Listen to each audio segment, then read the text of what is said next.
para la historia contemporánea, no solamente de Cuba, sino de Venezuela, revivir esta historia, este terrible plan macabro, siniestro, acaecido en las costas de Barbados el 6 de octubre de 1976. Tiene mucho que ver Venezuela en ese libro. Tiene mucho que ver la inherencia de Castro en Venezuela, no ahora, desde hace mucho tiempo. Que goza de la singular bendición de tener como enemigos a Fidel Castro y a Hugo Chávez.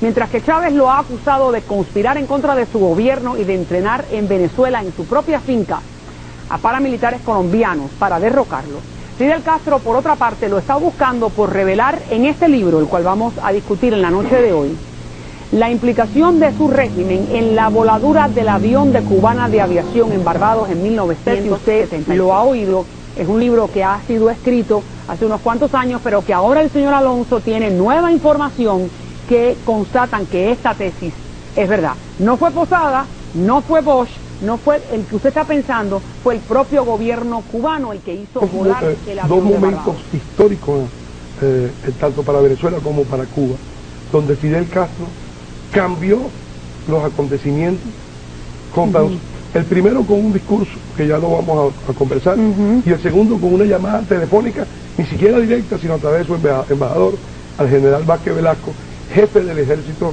de Venezuela, el 11 de abril del 2002, cuando Chávez sale de la presidencia por 3 días felices. Sí, para la oposición. Exactamente. Esta historia tiene mucho que ver actualmente, está actualizada.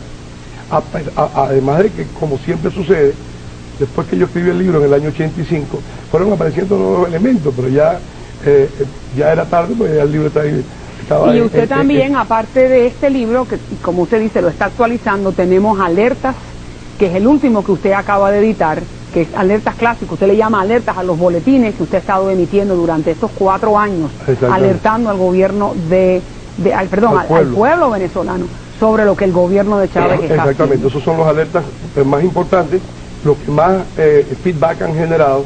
Es un libro que puede ser leído tanto por cubanos exiliados como por venezolanos por exiliarse, porque es la historia mezclada de Venezuela. Y los dos están a la venta en este momento. Me encontraba yo, además esperando que naciera mi primera hija, que nació unos días después, en septiembre, unos días antes, perdón, en septiembre. Estaba yo trabajando para la SIN como periodista independiente. Cubría eventos de guerra, eventos en Nicaragua, eventos... La SIN, que después fue Univisión. Después se convirtió en Univisión. Correcto. Yo fui, creo que uno de los primeros productores independientes de aquella tantos años. Ok, bien. Vuela el avión cubano. O mejor dicho, se cae un avión de Cubana de Aviación en las costas de Barbados. Y no se sabía qué había pasado.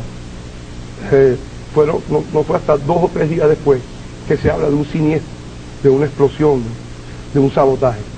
Inmediatamente pues me intereso yo en el tema. Además de... Como periodista. Además de ser periodista, soy cubano, y además de ser cubano y periodista, soy muy amigo de Luis Posada Carriles, que es de mi pueblo natal, que nos ayudó mucho en el exilio en Venezuela, y él, como tú sabes, era uno de los que acabó con la guerrilla izquierdista en Venezuela. Eso yo se lo digo a los hermanos venezolanos, que ahora a muchos de ellos, cuando se le habla en cubano, o cuando se le menciona Cuba, o en la bandera cubana nuestra, que lo que ven es el comunismo y todo lo malo que está detrás, yo digo, no, nosotros los cubanos anticastristas, ayudamos a darle libertad a Venezuela, ayudamos en la guerra de guerrilla, que fue muy fuerte y muy cruel.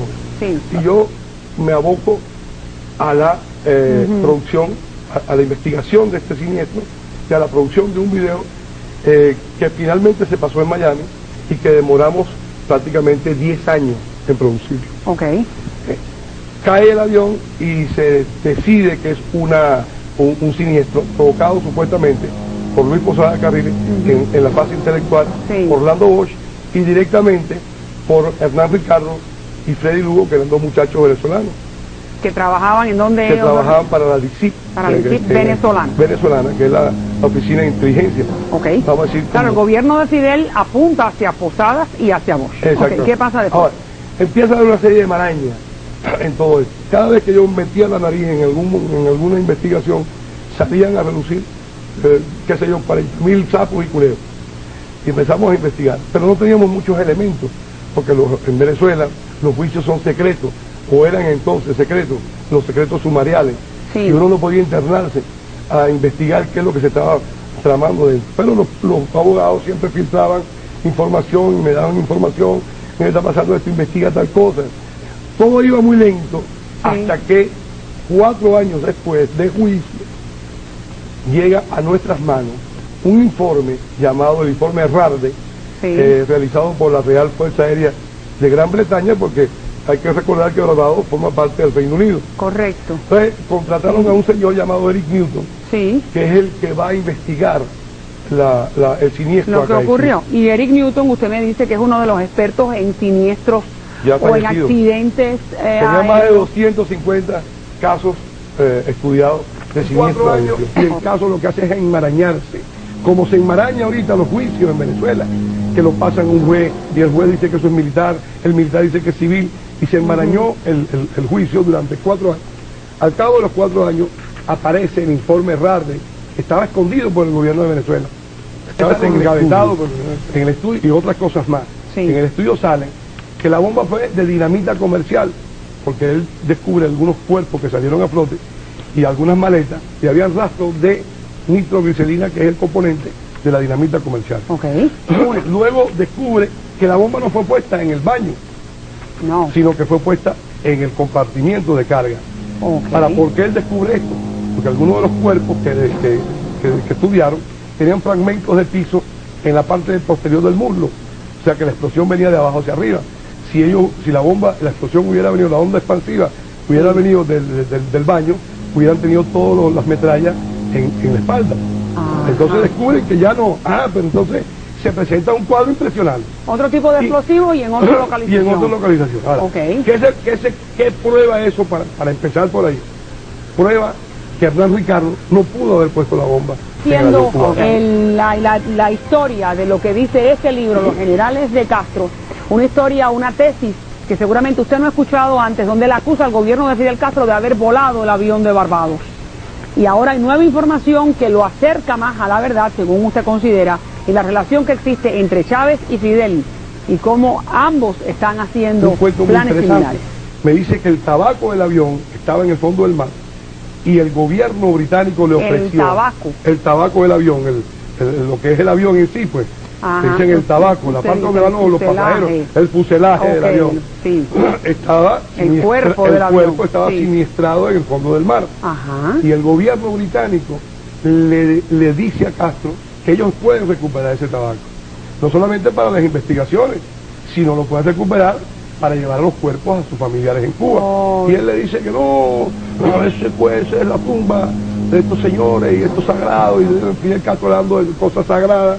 Y yo le digo, hay un gato muy encerrado. Cuando Fidel Castro dice que no quiere el cuerpo de la evidencia.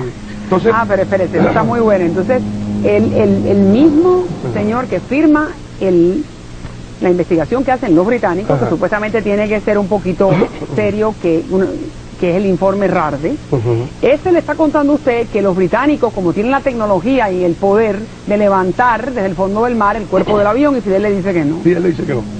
Cuando cae el avión cubano, y ya se sabe que es un siniestro. ¿Sabrán eso los familiares de la gente? Que bueno, los señores no pudieron haber puesto esa bomba ahí.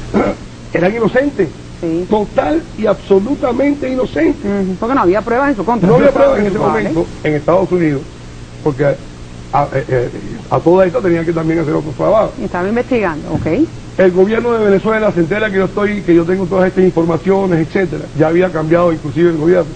Y me mandan a llamar a Venezuela y me dicen que yo tengo que hacer un documental y que ese documental ellos lo van a auspiciar.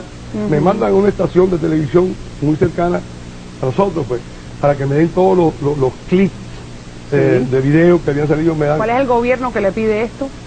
El gobierno de Venezuela. Sí, que en ese momento, ¿quién era el presidente? Era Luis Herrera Campín. Ok, le pide que haga un documental revelando todo esto que usted me está diciendo, toda su investigación. Claro, para demostrarle a Venezuela, al mundo, que estos señores eran inocentes.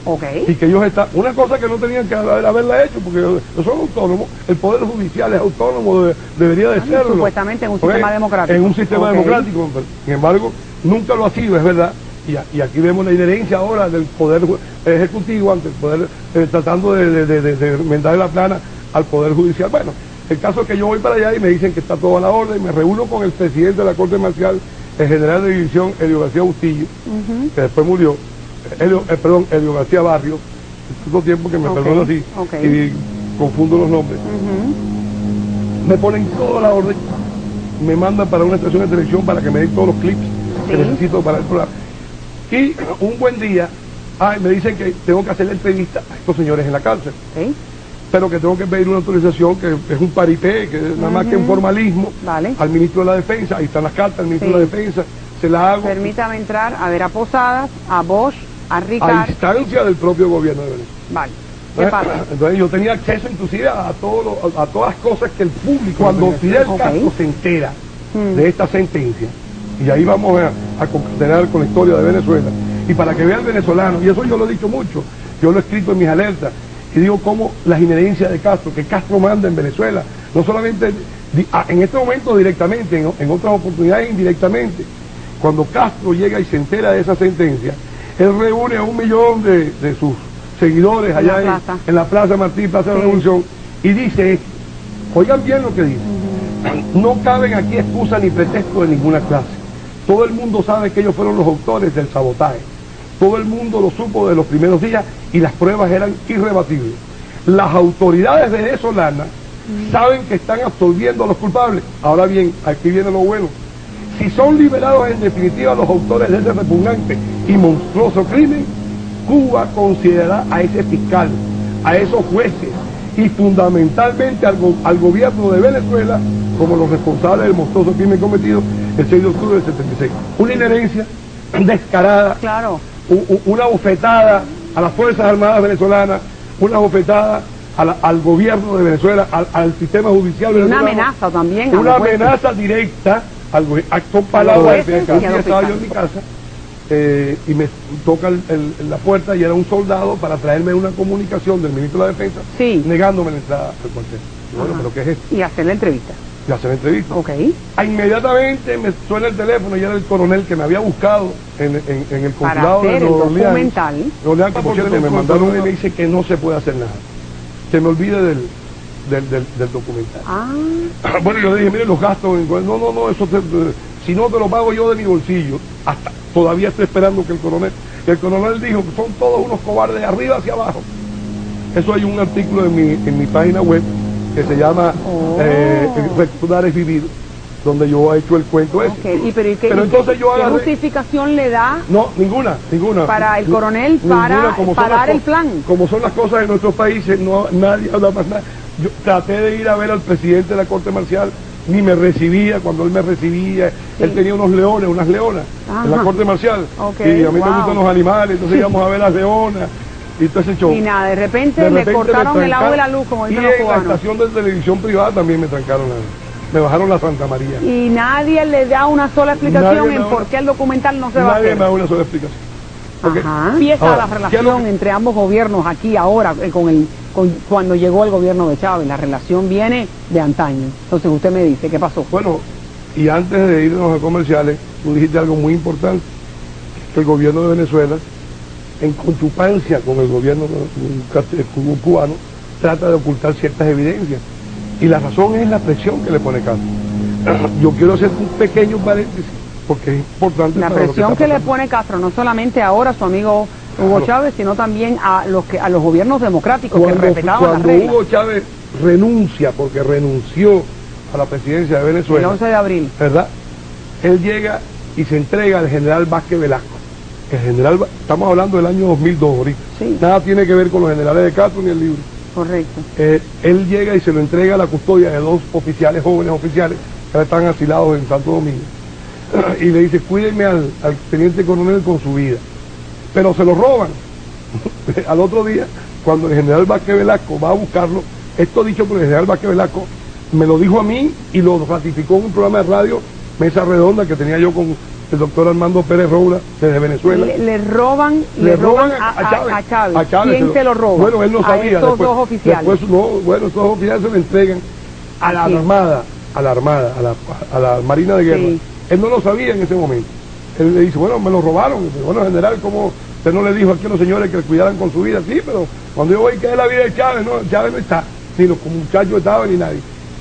Y ahí mismo, para que tú veas cómo está Fidel, de que Fidel sabe hasta donde el Jején puso el huevo, ahí mismo recibe este general, el jefe del ejército de Venezuela, quien le dice a Chávez en una cadena de televisión que hasta ahí lo acompaña, porque estaban masacrando al pueblo de Venezuela, recibe una llamada telefónica del embajador cubano en Venezuela, y le dice, aquí al lado tengo al comandante, si algo le pasa a Chávez, ustedes y todos los generales son hombres muertos.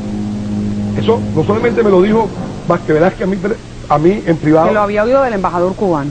Que el embajador cubano lo llama por teléfono para amenazarlo. A él y a toda la alta oficialidad venezolana. El generalato de la... Ahora, no solamente eso lo cuenta usted, Vázquez Velázquez. Me lo cuenta a mí Vázquez Velasco, pero no solamente me lo cuenta.